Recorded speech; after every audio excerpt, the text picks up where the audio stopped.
Honey, child, let me tell you this story. This unbelievable story. And yes, it's true. The beginning of the illusion began the night I met Qween'S Martin. The air was thick with summer humidity, and the Wichita skyline glistened like a mirage in the distance. The charity gala was in full swing, and I was navigating a sea of finely dressed guests, with a glass of champagne in my hand. I had just finalized a major business deal that afternoon, and I was feeling on top of the world, confident, radiant, untouchable. My crimson silk dress hugged my curves just right, and my stilettos made me feel powerful, every step a declaration of my own success. Then, I saw him. Qween'S Martin stood across the room, his presence commanding attention like a dark, magnetic force. His suit was tailored to perfection, his smile disarming. When our eyes met, it was as if the rest of the room blurred out of focus. He walked over, confident and smooth, and introduced himself with a voice as deep and rich as velvet.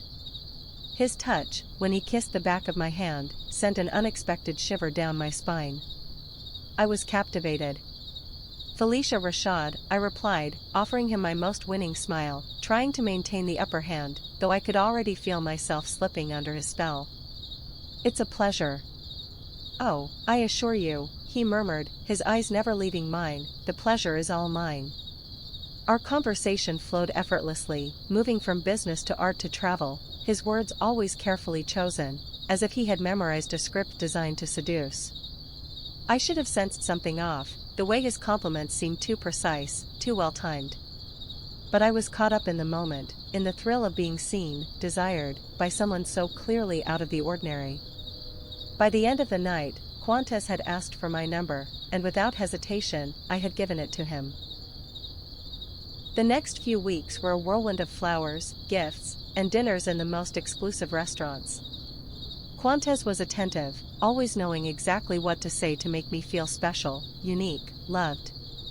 He was charming, and his presence filled the room with an intensity that was intoxicating.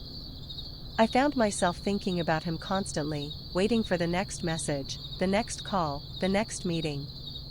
But then, little things started to shift. I first noticed it when he suggested I change my dress for a dinner, saying the color didn't suit me. It seemed like a thoughtful suggestion at first, after all, he had impeccable taste, but then it happened again. And again. He began to make offhand comments about my friends, subtly suggesting that they were envious of what we had, that they didn't understand our connection. He'd raise an eyebrow if I laughed too loudly or spoke too freely with a waiter. At first, I brushed it off. He was protective, I thought. Maybe even old-fashioned. I found myself rationalizing his behavior, ignoring the uncomfortable churn in my stomach. But the control became more overt.